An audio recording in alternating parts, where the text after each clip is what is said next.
today we are talking about women, racism, how to not revolutionize society, but actually take it to a whole nother evolutionary level. And we've got the extraordinary Maxi McNaughty with us. So Maxi, tell us who you are. Okay, well, I invented Maxi McNaughty to be the loving face of and warrior for the goddess. Love it. You Beautiful. know, that's my idea. So, what does that mean? That means that I actively promote planetary change through personal practices. Fantastic. Yes. I make all natural self and home care products based in essential oils. I've been working with essential oils for like 30 and more years. I call myself a devoted liberationist, Yes. using all my skills to move people towards the best versions of themselves to enable the creation of a humanistic world. I love it. And I look so forward to interviewing you with all your life wisdom, your life skill, and just your new way of understanding who we are as women, a newer way of understanding who we are beyond our race, beyond our gender, beyond our sexuality. And I look forward to having a very beautiful talk with you. So yeah, let's do it. Me too. Can't wait. What I wanted to say was, I'm sorry about the background, that, they talk about the Black Lives Matter movement, and I'm against that term and have been from the outset, because it's about whether you do something because you want to look for a solution, or whether you do something because in Dutch they say, you will je ei kwijt. So that means you want to get rid of your egg. So you know how chickens are when they need to lay an egg. Yeah. So if when they said Black Lives Matter, they must have known that the response would be white lives matter and all lives matter. Because what they're actually dealing with is the fact that Black lives don't matter.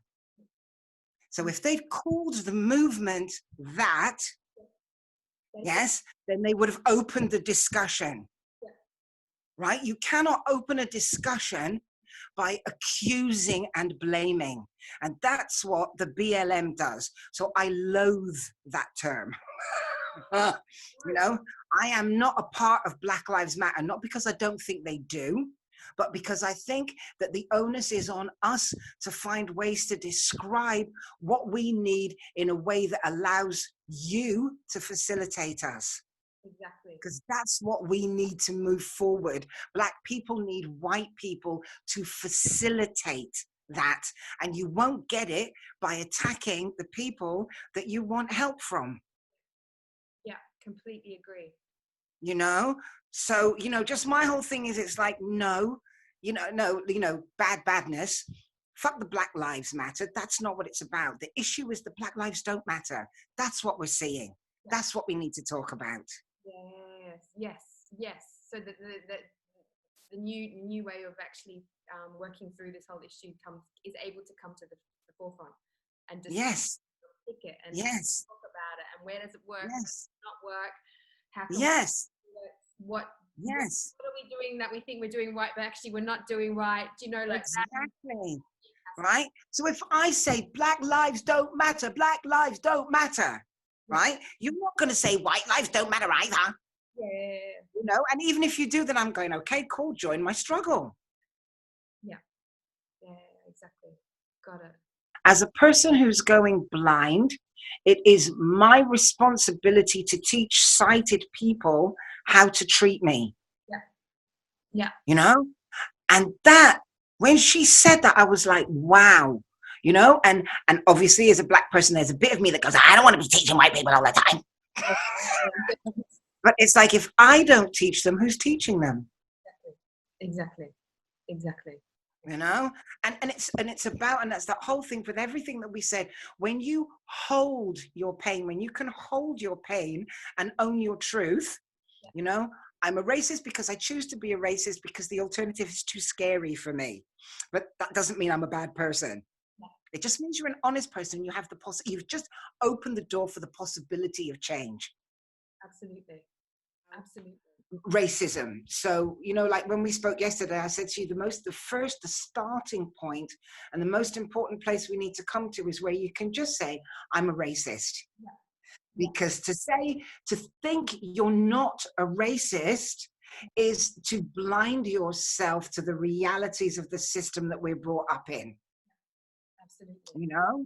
So it's, you know, and here, especially in the Netherlands, people think if you say that somebody is a racist, you're saying they're an evil person. Yeah. You know? But one of the reasons that we're having so many problems moving through this is one, because it's essential for the kind of the system, the way that it is, for the patriarchy, for colonialism, for capitalism, to keep on functioning. They have to divide and conquer. And they especially have to divide women from each other. That's the key. As long as we as women do not prioritize ourselves as sisters, you know, to actually really focus and learn how to hear each other and accept that we're never moving forward. And if we don't move forward as a group, none of us are moving forward. So we're talking, the whole notion of white fragility, blah, blah, blah, blah, blah, blah. So what I realized was, I said, the problem with so when we say, let's talk about racism, white people here, let us talk about racism. Let us, yes? And that means you say what you say your experience, or I do, and then afterwards you get to speak. Yeah. Yeah. But when Black people say, let's talk about racism, what they mean is, we want to talk about it, and you just have to listen. Yes. Yeah. Right? You have to hear it. You have to believe us, and you just have to absorb it. Beautiful. Right? You know, or as my family would say, just suck it up. Yeah. Right? Exactly. But the difficulty is, what I realized on Sunday is that what Black people describe when they describe their experiences of racism is how every woman really feels every day. It's how every man feels most days. You know, I'm not seen. I'm not valued. You know, I cannot be here. I cannot be myself. Only when I fit some kind of something, people, and no matter how hard I try, I never fit that.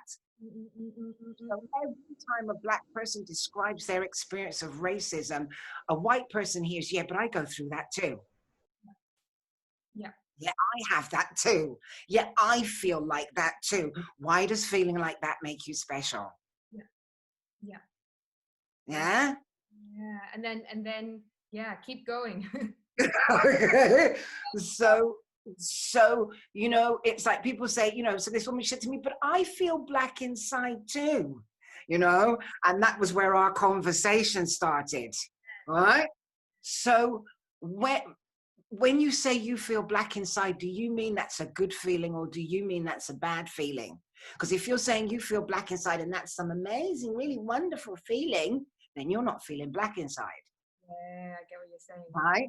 And if you're feeling Black inside because you feel so fucking horrible, right? Then actually what you're saying is, what about my pain? Yeah. I need my pain also to be seen. Why do I have to focus on your pain when my pain is never seen? Yes. Huh?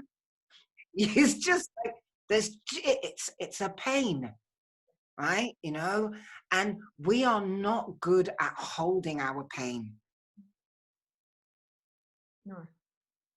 I mean, it happens in many that we suppress it, we turn to addiction to deal with our pain, we go into anger, violence, we take it out on other people, we get it twisted in our own mind, but then we see other people and they don't see our pain, we then hate them because they're not being understanding of us. Yeah, pain's a really, really big thing. You know, when you said, I feel like crying now. It's funny because I woke up this morning and I remember, because I'm Australian, and in Australia we had the I'm sorry, said to all the Aboriginals, I'm sorry. And I was like, you know what? And then I remember is it what is it? A Honopono. I didn't go with that. I know what you mean. And I was like, that's it. It's like, I love you. I'm sorry. Please forgive me. I love you. I'm sorry. Please forgive me. Do you know? And That's what helps the pain move. I love you. I'm sorry, I forgive you. Please forgive me. Yeah, but you're talking, but you begin with yourself. Yeah. Yeah. You know, before you can genuinely say that to anybody else, you have to feel it for yourself. I am sorry for all the times I've hurt myself, for all the times I've denied myself, for all the things I've done that weren't really, truly good for myself. I forgive myself for doing it. Yeah. You know, I love myself, Yeah. you know, for my journey. Yeah. Beautiful. And it, Yeah. you know what, I realize it's like, then we have compassion for ourselves. And then once that compassion for the self clicks into place, we can have more compassion for other people. And Exactly. Exactly. that's You know, you beautiful. can't do anything with racism by being anti-racist. Yeah. Just straight away, you're like, well, I'm not this, I'm not that, I'm Yeah. put the Yeah. bag. Yeah. So then even if you just go in terms of, you know, the subconscious never hears negatives. All right. You know, so all you do when you say I'm not a racist is you tell your subconscious that you have to be one. Yeah, exactly. Exactly. You know? So, you know, what is racism? What is racism? Racism is the notion that we can define each other by the color of our skin. Racism is the notion that that the color of our skin is anything other than a pigmentation. And it's, You know? And it's not just the color of our skin, it's the shape of our hair follicles. You know, that it's the good hair, the bad hair. It's, you know, yeah, it's ultimately the notion of hierarchy. Some things are intrinsically better than others. And if you believe that in any way, shape, or form, you know, excuse my French, you fucked yourself. yeah. Yeah. And you know, and you know, and I use the term fuck because I think there's a huge difference between entering into the sexual act as a means of making love, or as I say, or as celebration, and fucking, which is what most people do. It's the right word to use. Yeah. And when you fuck the planet.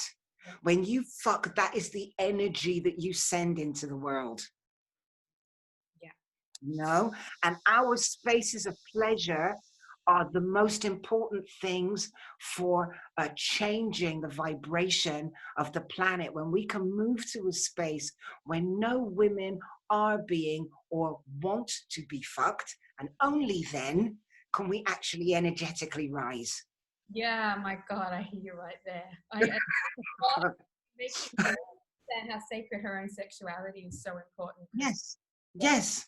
I mean, I know I see that's your work, and that is exactly what it's about. I feel like in lots of ways we kind of work a bit in tandem. You know, I'm massively anti the beauty imperative. You know, I deny that it is an intrinsic part of women to want to feel beautiful. I don't deny that it's an intrinsic part of some humans. Yeah. Yeah. But the focus on that being a woman's function, I think, is part of that patriarchal trap.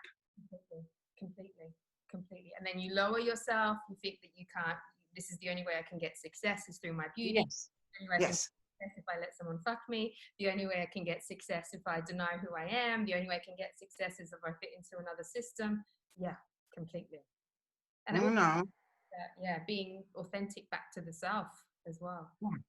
Yeah, you know, so still my exercise every day, you know, so I had this whole thing, you know, like it's not, I don't think it's dysmorphia, you know, it's worse. You kind of look at your body and I just want it to be different, you know. So I had a conversation with the universe. It was really funny, and I'm like, it's not fair that you gave me this body. Right? It's not fair. There's nothing I can do with this. I am judged by my body. Women say I'm scary before I've said anything. You know, men refuse to accept me as being female because, like, why did you give me this body? It's not fair, you know? And the universe said to me, but that was the body everybody wanted. I mean, that's the most celebrated body. That's the most celebrated body on the planet. I went, that was 3,000 years ago. Universe is in its time, like infinite universe. Right? And the universe is like, time is meaningless to me. Yeah. You have the body of the goddess. Yeah. You know? And I was a bit like, thank you.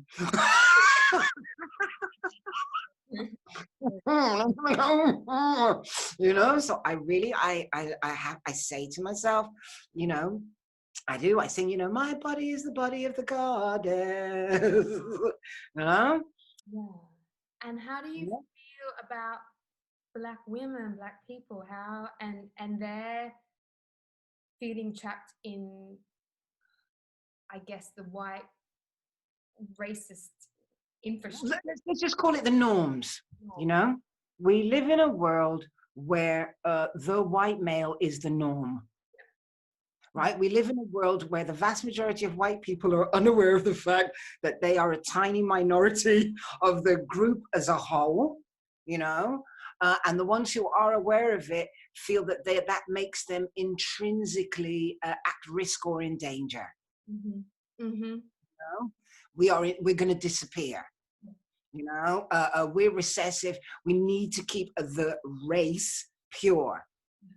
But we actually know that race doesn't exist. Exactly. And the more time goes on, the more of a melting pot it becomes. Also, use the people who give you that feeling. Yeah. You know, and it doesn't matter what they're dragging with them, what bits of body they're dragging with them. Right? It's about the exchange that you make in the ways that you meet that person. Some people you meet with your mind, some people you meet with your words, some people you meet just with your energy, and some people you meet with your body. Yeah. Yeah. So true. So true. You know? And if you're falling in love with genders, then actually, you know, and look, if that's the primary, that a gender is what you seek when you look for love, you can't create happiness. Yeah, because it's a barrier up straight away. Yeah, yeah. And that goes for race too. Yeah, exactly. Right? Which doesn't exist. Exactly. It doesn't exist. Exactly. You know? So my partner's a scientist, and he says, and he always said from the very early, it's very funny. So, you know, a radical Black feminist working class originally, with a white artist, with a white middle class scientist. We argue a lot. It's cool. You know, sure. But I remember one of the first things he said to me when I first met him, it was one of the things that just made me go like, oh, he's amazing, was he said, if aliens came here, the two things they would never use to classify people would be race or gender. He said, because they're both scales. Yeah. Yes. Both sliding scales. And I looked at him and I said, well, what could you use? He said, blood type. Yeah. Much clearer, definite. You know what I mean? Blood type. And I was a bit like, oh, he's smart, isn't he? Smart is sexy, man. And, you know, as you say all this, it's like the spectrum of gender, the spectrum of race.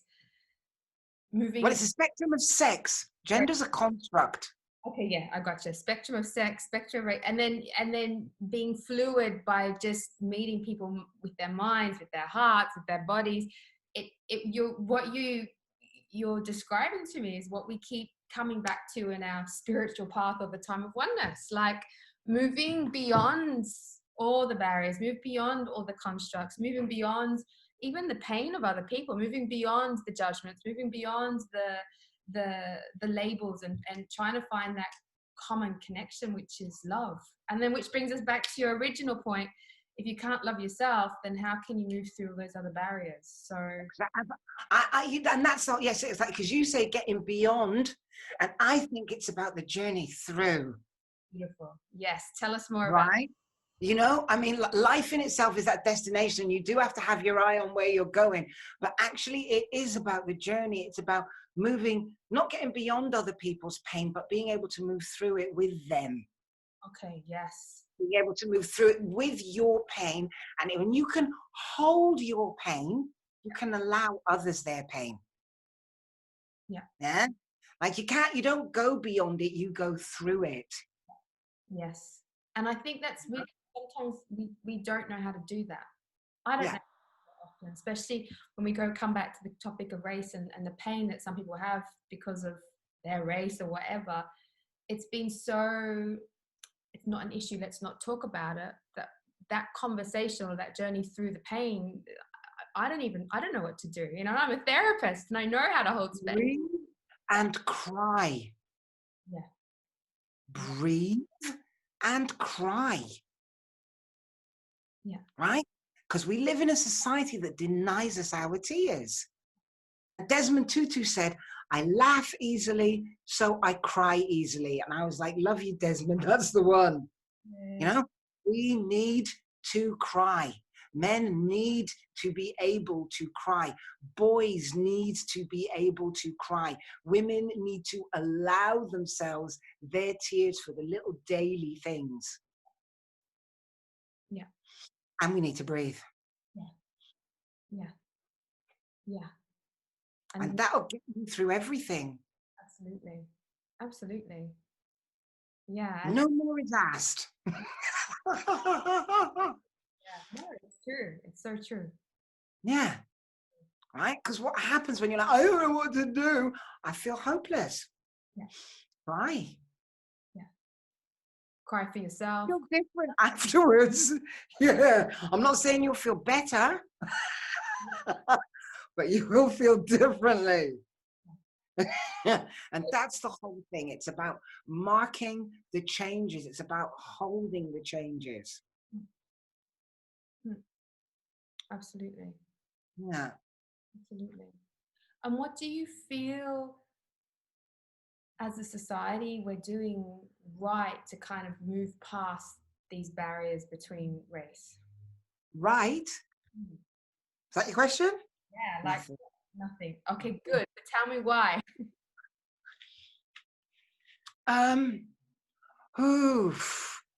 Let me start with children. We gender them, right? We force them into nuclear families. We force a system of learning on them that works for very, very few. We have identified at least 9 different types of intelligences, and we still only promote 1 of them or 2 in school. Mm-hmm. We inculcate, we embed in them the notion of competition as a positive thing. Mm-hmm. And competition is just laying the foundations for creating war.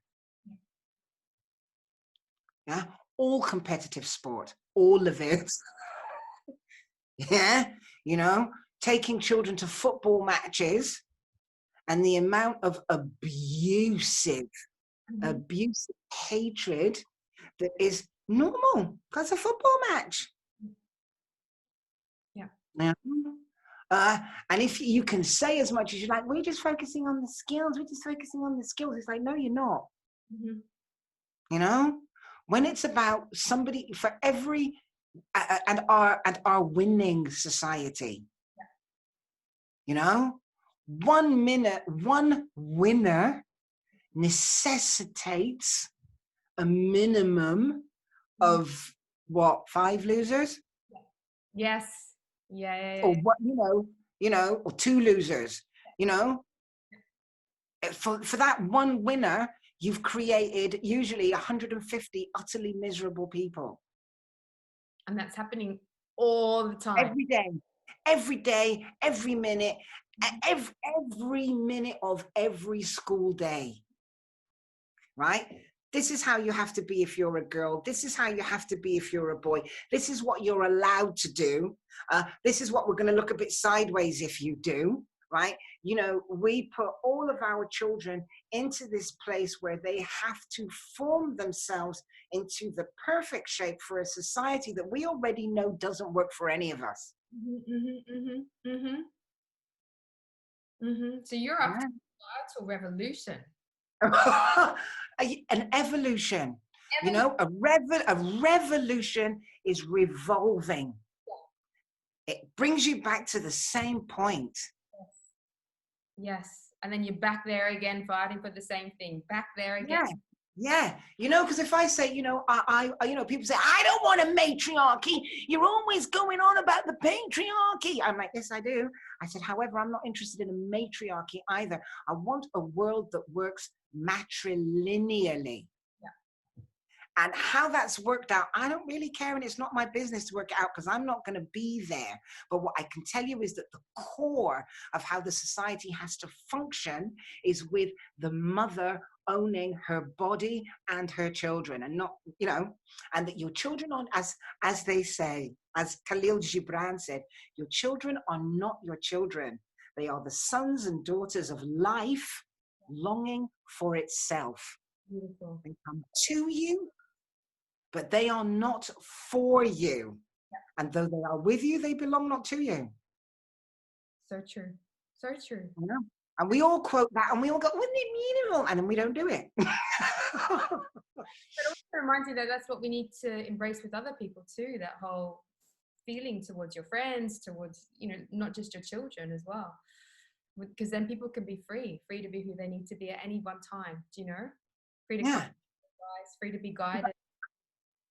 And anything that drives, pushes, tries to form us, to make us fit into something, you know, that there's no way that it can ever make it, you know, and it's not even the herd mentality. If you could make 40% of people happy through this, you know, you could maybe argue for it. Maybe. Yeah. But it definitely doesn't make half the people happy. Yeah, I agree. Right? So all of those structures and forms that we have to fit into, sexism and racism are essential to keep them in stand, because those are the way that we keep each other from coming together. Right? Yes. So, you know, until you're prepared or until you're willing to even embrace the notion of a completely different society, then you're not really ready to deal with racism. And that's okay. But own it. Own it. Own it. You know? So, and own that what you're saying is, look, I find it horrible that you're in such pain, but actually your pain is necessary so that I think my life can have less. Yeah. And that's okay if that's what you believe. Yeah. Say that one more time. Okay. So, unless you are prepared to embrace, engage, conceive of, accept, or work for completely changing all the structures in our society, you're not prepared to remove racism. Mm-hmm. Yes. Right? Because racism is a key component to keeping that in state. Yeah. This patrilineal, hierarchical world form. Yeah. You know, racism and sexism are essential, and capitalism in this form. Right? So unless you're prepared to just, you know, okay, oof, you know, if you go, no, I don't want those to go, I don't want those to go, I don't want this to go, and that's okay, own it. Right? I'm a racist, and I choose to be a racist because I would rather, as my daughter says, I would rather have the patriarchy than anything you can invent because it sounds scary. Right? Right, no, she says, you know, I know this, I know how to do it, I know how it functions, you know, I am familiar with this, you know, you're saying something, I don't even know what that is terrifying. I want patriarchy rather than that, because I'm so scared. I'm like, okay, babe, then we know where we stand. Yeah, I'm a racist because I really want the patriarchy in stand. No, I'm an anti-racist. I do not want racism to continue. I have to find ways to take out the patriarchy. I have to find ways to undo that. I have to find ways to undo the patterns of norms within me. No, I don't want to do that. That's too scary. Then, okay, I'll be a racist. That's okay. Yes. Yeah. Yeah. Because, yeah, being a racist is easier than challenging the system. Yeah. Yeah. And that I don't judge you for. But be honest, be real, and know it. Yes. Because only then you can actually realize, be conscious of A, why you're choosing it, B, why you're not choosing it, see what you can do to make a difference. And that's, you're bringing consciousness to everything then. Yes. Yes. And even just by the fact of you admitting, say, I'm a racist and I want the patriarchal system, as soon as you start becoming conscious of that, then you'll start to recognize how disadvantageous it is as well. Do you know? Exactly. So it says, actually a bit more like this, bit more like that. And if we can all, then society shifts. And that's all that's what it takes. It's not about dealing with racism, right? Racism is not the issue. The patriarchy is the issue. Huh? Huh? So there's only one thing that I really, it's like, you talk about love, and I always have issues with that, because I truly believe the energy of the heart is courage. You can be as loving as you like, but if you are not courageous, there's no point. Exactly. You can't do anything with love without courage. Exactly. And courage is that fire that keeps burning, blazing a evolutionary path. Yeah. Courage is, and unfortunately, and this is part of it, people get angry because of a sense of injustice. Mm-hmm. Yeah. Right. But if you're not allowed to be angry, mm-hmm. then what they're saying is you don't have the right to recognize what is unjust. Yeah. Yes. It explains the riots and the anger because that's an important part of the process of helping to shift this. Going through that. The anger. Yeah. Yes. I'm angry. I have a right to be angry. This is my anger. It's scary, man. Wow. But it's mine. Yeah. Look how big I am. And that's one of the reasons why I think lots and lots of white women are not allowed to be angry, because it makes you realize how immense you are. So white women are big. As soon as they are huge, they're bad. Yeah. Right? Which is then again that whole notion of the angry Black woman. So, you talked about, so for me, what I see is that lots and lots of Black women crippled, because we're not brought up to eschew anger. It's essential. Your anger is the only thing that's going to get you through the day. Yeah. So, but if you're angry, you're not acceptable in white world. Yeah. You need to be angry to get through the day, but if you're angry, you're not acceptable in white world. Right? So white women are as angry as Black women, but you're not allowed to show your anger. Right? So you have to keep yourself small because your anger is so big. Because that's what anger is. Anger is big, big, big. So confused and then anxious because you're like imploding inwards. Yeah. Yeah. Right? Because girls have to be small and petite and gorgeous, and anger is big. Yeah. Which is why men are allowed to be angry. Yeah. So, but so you've got the angry Black woman, and it's like, how can and when you all take up so much room, how can you say you're oppressed? Yeah. Yeah. Got it. Yeah. I spend my life having to be small, having to pull myself in, having to, and then you walk into that room, you take all that fucking space, and you're gonna tell me that you're oppressed? Yeah. More anger. Yeah. Yes, that's that, so that's what so that's, that's one of the mechanisms of racism in the patriarchy. You can do this.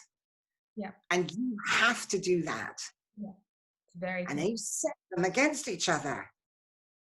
You're allowed the exact opposites. I'm never allowed to be small and dainty and fragile. Yeah. Yeah. Got it. Oof. Yeah. Wow. And when you say all of this, when you go through saying, is it matrilineal, where both patriarchal and matriarchal can coexist and co-rule? When we're talking about moving through the spectrum of sexuality, we're moving through the sex spectrum of racism, becoming aware of our pains, becoming aware of being able to voice our angers, to recognize and own our stuff, and to breathe through things and to feel other stuff. We've got to go through a big cathartic process as a society, as a nation. I mean, it could take another 2, 3, 4, 5, 10 years, but we have to go through the cathartic process of changing the system on many levels. And it feels like maybe over the next couple of years, it's going to be intense. It's going to be intense. I hope so. Yeah. Yeah. Because if it isn't, nothing's happening. Yeah. We're back in a revolution cycle. Yeah.